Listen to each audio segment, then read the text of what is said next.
तो आज हम लोग का जो क्लास है इसमें हम लोग पढ़ेंगे इस्म। कल जो हम लोग पढ़े थे वो क्या था, लफ्ज यानी वर्ड, है कि नहीं। तो लफ्ज से रिलेटेड उस दिन हम लोग का पूरा क्लास हो चुका था, और आज का जो हमारा क्लास है वो होगा इस्म यानी संज्ञा, यानी संज्ञा। इस्म को कितने भागों में बांटा गया है, कौन कौन है, उसका परिभाषा क्या बनता है और उसका मिसाल क्या होगा यानी एग्जाम्पल। तो देखो इस्म जिसको हम लोग कहते हैं हिंदी में संज्ञा, जिसको हम लोग हिंदी में क्या कहते हैं, संज्ञा।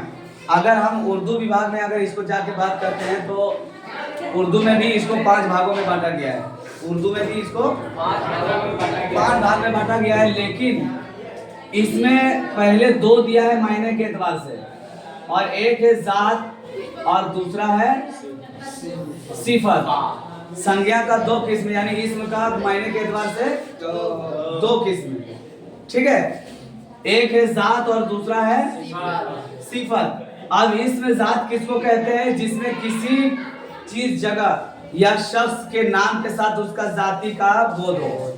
किसी चीज जगह या शख्स के नाम के साथ उसके जाति का बोध हो। जैसे मान लो अगर हम एक व्यक्ति हैं तो हमारा नाम के साथ साथ हमारे जाति का भी बोध हो जाए, जैसे जिससे पता चल जाए कि ये अमीर है या गरीब है, मर्द है या औरत है कि नहीं। तो ये इसका एग्जाम्पल होगा अमीर, गरीब, है कि नहीं, शरीफ,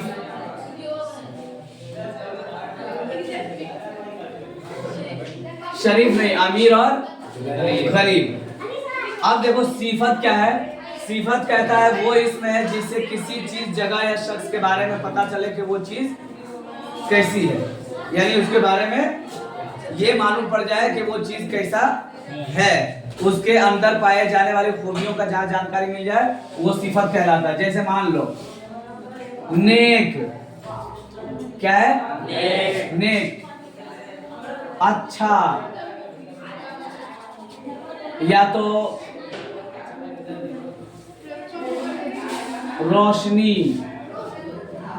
ये सब सिफत है। क्या है ये सब सिफत। जैसे नेक लड़का, क्या है, नेक लड़का।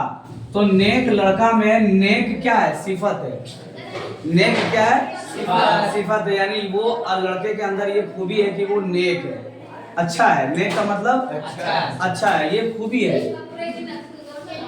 या तो रोशन कमरा, क्या कहते हैं, हाँ, रोशन कमरा, यानी ये कमरे के अंदर रोशनी हो रही है तो ये कमरा रोशन हो गया। तो कमरे के अंदर रोशनी है, इसमें रोशनी क्या है, सिफत। रोशनी क्या है, सिफत। तो मायने के एतबार से इसम का कितना किस्म हो गया था, 2 किस्म। मायने के एतबार से इसम का 2 किस्म। अब बनावट के एतबार से इसम का 3 किस्म आएगा। कितना किस्म, 3 किस्म। एक का नाम होगा जामिद, एक का नाम दूसरे का नाम मुस्दर और तीसरे का नाम मुश्तक। जामिद, मुस्दर और मुश्तक। तो ये बनावट के एतबार से इसमें की 3 किस्में हैं। किस एतबार से, बनावट के एतबार से। किस एतबार से, बनावट के एतबार से। अब देखो यहाँ पे समझने वाली बात क्या जानते हो कि इसमें हम लोग इसमें किसको कहते हैं, वो चीज सबसे मेन समझना है। तो उसमें तो हम लोग को ये बात स्पष्ट रूप से समझ में आ गया कि इसमें का मतलब ये होता है नाम। इसमें का मतलब ये होता है नाम, चाहे वो किसी चीज का नाम हो या फिर जगह का नाम हो, है कि नहीं, या फिर किसी व्यक्ति का नाम हो। मतलब किसी चीज का नाम हो, जगह का नाम हो या किसी शख्स का नाम हो। लेकिन इस्म का मतलब होता ही नाम है, चाहे जो भी आ जाए नाम के अंदर, जिसका भी हो, जगह का नाम आ जाए या तो कोई व्यक्ति का नाम आ जाए या तो किसी सामान का, चीज का नाम आ जाए। जैसे मान लो एक मिसाल के तौर पे हम बोल देते हैं कि अहमद, तो ये एक व्यक्ति का नाम हो गया। किसका नाम हो गया, व्यक्ति का नाम हो गया, एक शख्स का नाम। व्यक्ति हम लोग बोलते हैं हिंदी में, है कि नहीं, उर्दू में उसको बोलते हैं शख्स। क्या बोलते हैं, शख्स। ये एक शख्स का नाम है अहमद। पटना, ये एक जगह का नाम है, यानी इसको हम लोग हिंदी में बोलते हैं स्थान। क्या बोलते हैं? हाँ, यानी एक जगह का नाम है। हम बोल देंगे कलम, क्या? कलम। तो ये एक सामान, चीज का नाम है, यानी इसको हम लोग बोलते हैं वस्तु। क्या बोलते हैं हिंदी में? वस्तु। तो ये हो गया व्यक्ति, स्थान और वस्तु। तो ये तीनों नाम ही है, लेकिन एक व्यक्ति का नाम है, एक वस्तु का नाम है और एक स्थान का नाम है, लेकिन तीनों का काम है संज्ञा से। किससे काम है? हाँ, यानी संज्ञा का मतलब ही होता है नाम, चाहे वो किसी व्यक्ति का नाम होगा या वस्तु का नाम होगा या तो स्थान का नाम होगा, चाहे जिसका भी नाम होगा, लेकिन नाम होगा, ये स्पष्ट है। अब देखो जामिद क्या कहता है, ये भी इस्म का एक किस्म है, लेकिन जामिद कहता क्या है? तो जामिद कहता है वो इस्म है जो किसी कलमा से नहीं बना है और ना उससे कोई कलमा बनेगा, ना वो किसी कलमा से बना, ना उससे कोई दूसरा कलमा बनेगा। जैसे मान लो, यानी हम लोग अगर बात करें स्पष्ट रूप से उसके माध्यम से, तो वो यही कहता है कि हमको ना किसी से कुछ लेना है ना किसी को कुछ देना है, यानी वो अपने आप पे डिपेंड करता है। ऐसा लफ्ज जो अकेला है, ना किसी से सपोर्ट से बना हुआ है ऐसा है, और ना उससे कोई लफ्ज बन रहा हो, ऐसा लफ्ज। जैसे मान लो, देखो यहाँ हम लिख देते हैं पढ़, है ना, लिख, पहाड़। तो ये ना ही किसी से निकल कर बना है और ना ही इससे कोई निकल कर बन रहा है। जामिद कह रहा है कि ऐसा लफ्ज है, ऐसा वो इसमें है जो ना किसी लफ्ज से निकल कर बन रहा है और ना उससे कोई लफ्ज निकल कर बन रहा है, ठीक है। लेकिन मुस्दर क्या कहता है? मुस्दर का परिभाषा कहता है कि मुस्दर वो इसमें है जो किसी कलमा से नहीं बना, जो किसी कलमा से नहीं बना, लेकिन उससे दूसरा कलमा बनेगा, उससे दूसरा कलमा बनेगा। जैसे देखो, पढ़ से यहाँ पे लिख दो पढ़ना, है कि नहीं? लिखना। पहाड़ से कर दो पहाड़ी,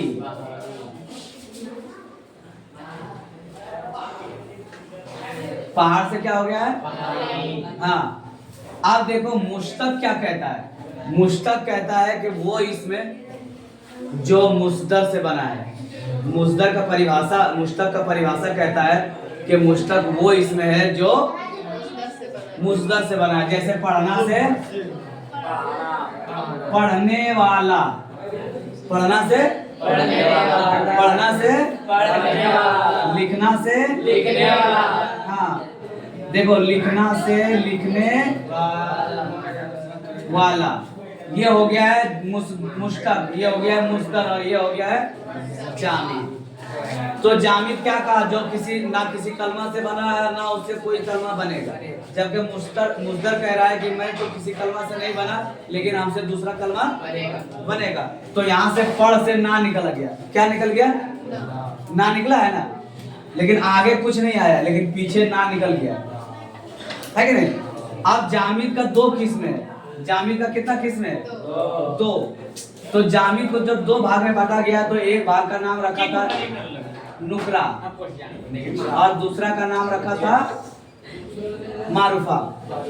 एक का नाम रखा था नुकरा और दूसरा का नाम रखा था मारूफा। जामिद से ये दो किस्म निकला।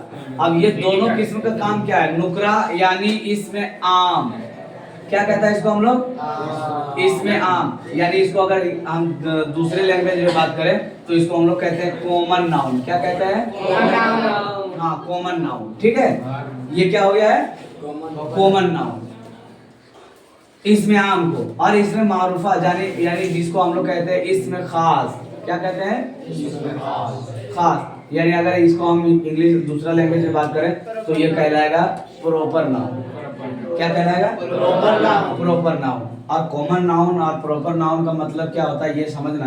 नुकरा वो इसमें जामिद है जो किसी खास व्यक्ति या वस्तु या स्थान के लिए ना बोला जाए, समझ रहे? इसमें नुकरा वो इसमें जामिद है जो किसी खास व्यक्ति वस्तु या स्थान के लिए ना बोला जाए, ठीक है। जैसे मान लो लड़का, क्या है? लड़का। दूसरा जैसे मान लो गांव, शहर, शहर, समझ रहे हो हैं? तो इसमें इस बात को सुन करके ऐसा स्पष्टली जानकारी मिल रहा है कि लड़का यानी कोई भी हो सकता है, किसी को पर्सनल रूप से नहीं कहा गया है कि नहीं, खास तौर पर किसी की तरफ इशारा नहीं हुआ है, ना ही कोई शहर की तरफ, ना ही कोई गांव की तरफ, और ना ही किसी व्यक्ति के तरफ। इसमें मिन जुमला रूप से बताया गया है कि लड़का कोई भी हो सकता है, जबकि मारूफा में वो स्पष्ट कर देगा कि किसको, जैसे लड़का में कौन।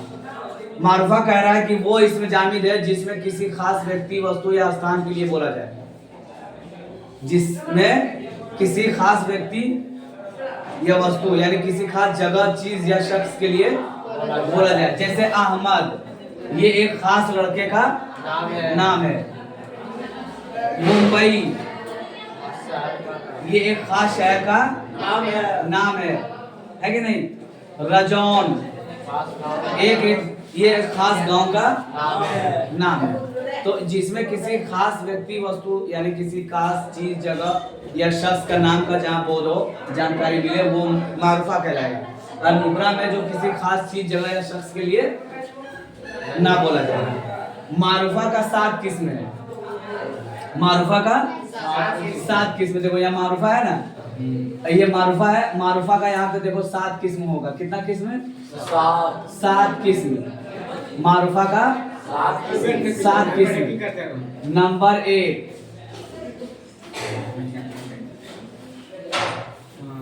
इल्म। Number 2,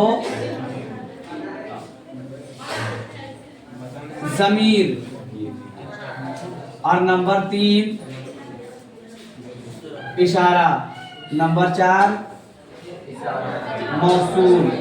number 5, मुज़ाफ। नंबर 6, माहूद। और नंबर 7, मुनादा। समझ में आ गया? यानी मारूफा को 7 भागों में बांटा गया। मारूफा को 7 भागों, कितने भागों में बांटा गया? 7 भागों में। यानी मारूफा का 7 किस्म है। 7 किस्म में सबसे पहला इल्म, दूसरा ज़मीर, तीसरा इशारा, चौथा मौसूल, चौथा, पांचवा मुज़ाफ, पांचवा मुज़ाफ, छठा माहूद, छठा माहूद, 7वां मुनादा, 7वां मुनादा। ठीक है, तो जो इससे आप समझ में आ गया ना।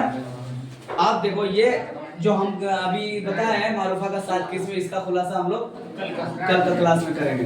ठीक है।